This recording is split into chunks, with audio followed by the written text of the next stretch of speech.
എന്തിനാടാ കൊല്ലുന്നത്? നമ്മൾ അനാഥരാണ്, എന്നാൽ ഗുണ്ടകളല്ല.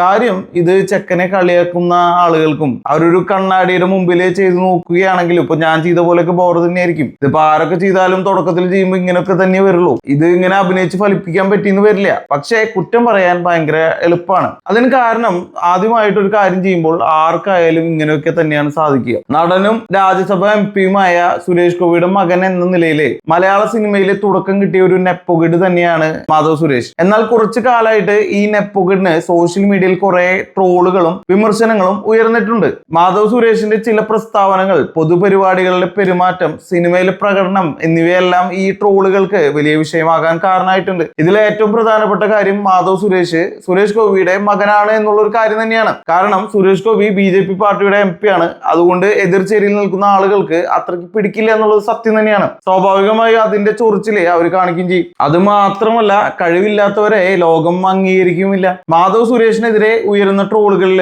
പ്രധാനപ്പെട്ട ഒന്ന് അദ്ദേഹത്തിന്റെ ഷോ ഓഫിനെ കുറിച്ചാണ്. പൃഥ്വിരാജിന്റെ പോലുള്ള ഡയലോഗ് അടിയും. എന്നാൽ അഭിനയത്തിന്റെ കാര്യം വരുമ്പോൾ എന്താണ് അവസ്ഥ എന്ന് ഞാൻ പറയാതെ തന്നെ അറിയാമല്ലോ. സുരേഷ് ഗോപിയുടെ പുതിയ സിനിമയായ JSKയുടെ ഓഡിയോ ലോഞ്ചില് സുരേഷ് ഗോപിയുടെ അടുത്ത് നിലത്തിരുന്ന ദൃശ്യങ്ങൾ വലിയ വിമർശനങ്ങൾക്ക് വഴിവെച്ചിരുന്നു നമുക്കറിയാം. അത് അമിത വിനയവും ശ്രദ്ധ പിടിച്ചു പറ്റാനുള്ള ശ്രമമാണെന്ന് കുറെ പാപ്പരാസികൾ പറഞ്ഞു നടക്കുന്നുണ്ടായിരുന്നു. ഇവർക്കൊന്നും വേറെ പണിയില്ലാത്തതുകൊണ്ടാണ് ഇങ്ങനെയൊക്കെ പറഞ്ഞു നടക്കുന്നത്, അത് വേറെ കാര്യം. അതുപോലെ ഒരു പുതിയ കാർ വാങ്ങിയതുമായി ബന്ധപ്പെട്ടും മാധവന് ട്രോളുകളുടെ മഴയായിരുന്നു. സ്വന്തം പേരിൽ ലോൺ എടുത്താണ് കാർ വാങ്ങിയതെന്നും അച്ഛന്റെ പണം കുടുംബപരമായ ആവശ്യങ്ങൾക്കാണെന്നും മാധവ് പറഞ്ഞെങ്കിലും അതിനും കുറെ ട്രോളുകൾ കിട്ടുകയും ചെയ്തു. അല്ലെങ്കിൽ നമ്മുടെ നാട്ടുകാർക്ക് ഒരാള് രക്ഷപ്പെടുന്നത് ഒട്ടും ഇഷ്ടമില്ലാത്ത കാര്യം തന്നെയാണ്. അല്ലെങ്കിൽ അവർക്കൊരു നല്ല കാര്യം സംഭവിക്കുന്ന അവർക്ക് ഒരിക്കലും പിടിക്കാത്ത കാര്യം തന്നെയാണ്. അതുപോലെ തന്നെ നേരത്തെ പറഞ്ഞതുപോലെ ഇപ്പോൾ വന്നിട്ടുള്ള 2 സിനിമയുടെ പേരിലും ഏറ്റവും കൂടുതൽ ട്രോള് നമ്മുടെ മാധവ് സുരേഷിന് ലഭിക്കുന്നുണ്ട്.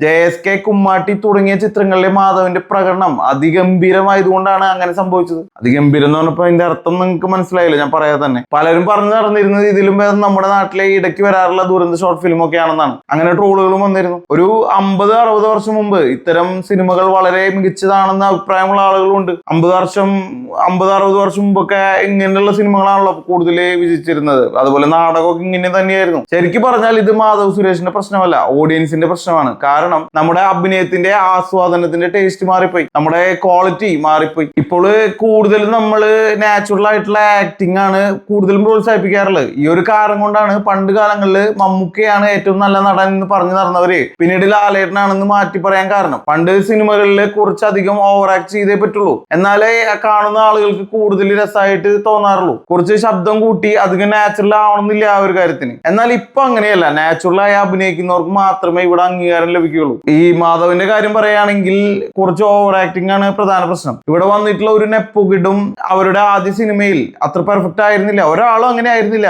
ഇപ്പോൾ പൃഥ്വിരാജിനെയും ഇന്ദ്രജിനെയും മാറ്റി നിർത്തി കഴിഞ്ഞാൽ തന്നെ ഫഹദ് ഫാസിലായാലും ആദ്യത്തെ പടത്തിൽ വളരെയധികം ട്രോളുകൾ നേരിടേണ്ടി വന്ന ആളാണ്. അതുപോലെ ദുൽഖർ, പ്രണവ് മോഹൻലാൽ, ഇവർക്കൊക്കെ ഇതുപോലുള്ള കളിയാക്കലുകൾ കിട്ടിയിട്ടുണ്ട്. പക്ഷേ ഇവരൊന്നും മാധവന്റെ ലെവലിലായിരുന്നില്ല എന്നുള്ളത് മറ്റൊരു കാര്യമാണ്. എങ്കിലും ആദ്യ സിനിമ ആയതുകൊണ്ട് എക്സ്പീരിയൻസ് കൂടുന്നതനുസരിച്ച് വലിയ മാറ്റങ്ങൾ ഉണ്ടാകും. അങ്ങനെ മാറ്റങ്ങൾ വന്നില്ലെങ്കിൽ കേരള സമൂഹം സിനിമയിൽ നിന്ന് ചവിട്ടി പുറത്തെറിയുകയും ചെയ്യും. അതാണ് ഞാൻ നേരത്തെ പറഞ്ഞത്, കഴിവില്ലാത്തവർ ലോകം അംഗീകരിക്കില്ല എന്ന്. അതുപോലെ തന്നെ നെപ്പോകിഡ് ആയതുകൊണ്ടും ഇതിന്റെ ഭാരം വളരെ കൂടുതലായിരിക്കും. മറ്റൊരു കാര്യം, സിനിമാ രംഗത്തെ നെപ്പോട്ടിസം കാലങ്ങളായി ഒരു ചർച്ച വിഷയമാണെന്ന് നമുക്കറിയാലോ. ഇത് ഏറ്റവും കൂടുതൽ നമ്മൾ കണ്ടിട്ടുള്ളത് ബോളിവുഡിലൊക്കെയാണ്. നമ്മുടെ നാട്ടിൽ ഇപ്പോഴാണ് കൂടുതൽ ഇതിനെ കുറിച്ചുള്ള ചർച്ചകളൊക്കെ നടക്കുന്നത്. മാധവ് സുരേഷിന്റെ കാര്യത്തിലും ഇത് വ്യത്യസ്തമല്ല. സുരേഷ് ഗോപിയുടെ മകൻ എന്ന നിലയിൽ മാധവന് ലഭിക്കുന്ന അവസരങ്ങളെയും വളർച്ചയെയും പലരും നെപ്പോട്ടിസത്തിന്റെ ഉദാഹരണമായി കണക്കാക്കിയിട്ടുണ്ട്. ഒരു നെപ്പോക്കിഡിനെ സംബന്ധിച്ചിടത്തോളം ആദ്യ സിനിമ കിട്ടാൻ ഭയങ്കര എളുപ്പമാണ്, എന്നാൽ പിന്നീട് ആണ് ആ കളി മാറുന്നത്. വളരെ കഷ്ടപ്പെട്ട് സിനിമയിലേക്ക് വരുന്ന ആളുകളെക്കാൾ കൂടുതൽ ബുദ്ധിമുട്ട് സിനിമയിൽ സസ്റ്റെയിൻ ചെയ്യാൻ ഇവർക്കാണുള്ളത്. എന്നാൽ ഏറ്റവും പാടുള്ള കാര്യം സിനിമയിൽ ഒരു അവസരം കിട്ടുന്ന കാര്യം തന്നെയാണ്, അത് വേറെ കാര്യം. ഫസ്റ്റ് ചാൻസ് കിട്ടിയാലാണല്ലോ നമ്മുടെ കഴിവ് അവിടെ തെളിയിക്കാൻ പറ്റുള്ളൂ, നമുക്ക് അവസരങ്ങൾ കിട്ടുള്ളൂ.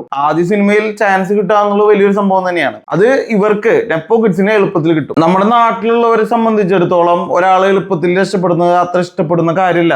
അതിന്റെ കൂടെ കഴിവില്ലായ്മ കൂടെ ആകുമ്പോൾ പിന്നെ കാര്യം തീരുമാനമാവുന്നുള്ള ഉറപ്പാണ്. അതായത് ഈ പറയുന്ന ആളുകൾക്ക്, ഈ പറയുന്ന നെപ്പോ കിഡിനെ കഴിവില്ലായ്മ കൂടെ വരികയാണെങ്കിൽ പിന്നെ തീരുമാനമാകും. അതായത് ഒരു കഷ്ടപ്പാടും ഇല്ലാണ്ട് വന്ന് സിനിമയിൽ സസ്റ്റെയിൻ ചെയ്ത് പോകാൻ ഒരാളും സമ്മതിക്കില്ല. പക്ഷേ കഷ്ടപ്പെട്ട് കഴിഞ്ഞാൽ മാധവനും ചിലപ്പോൾ നല്ല രീതിയിൽ ഒരു നടനാകാൻ സാധിക്കും. ഒരു നെപ്പോകിഡ് എന്ന ലേബൽ അദ്ദേഹത്തിന് മേൽ ശക്തമായി ഇപ്പോൾ പതിഞ്ഞിട്ടുണ്ട്. ഇങ്ങനെ അഭിനയിക്കാൻ കഴിവില്ലാത്ത ആളുകൾ എളുപ്പമുള്ള സിനിമയിലേക്ക് വരുമ്പോൾ, എളുപ്പത്തിൽ സിനിമയിലേക്ക് വരുമ്പോൾ ഒരുപാട് കാലമായി സിനിമയിൽ അവസരം ലഭിക്കാൻ കാത്തിരിക്കുന്ന ആളുകൾക്ക് അത് വലിയൊരു ബുദ്ധിമുട്ടായിരിക്കും. അല്ലെങ്കിൽ അത് അത്ര നല്ല കാര്യമായിരിക്കില്ല. അയാളുടെ അവസരം നഷ്ടപ്പെടുകയാണ് അവിടെ ചെയ്യുന്നത്. മലയാളത്തിൽ ഇപ്പോൾ നെപ്പോകിഡ്സ് തന്നെയാണ് ഭരിക്കുന്നത്. പക്ഷേ അവർക്കൊക്കെ അഭിനയിക്കാനുള്ള കഴിവുമുണ്ട്, അത് വേറെ കാര്യമാണ്.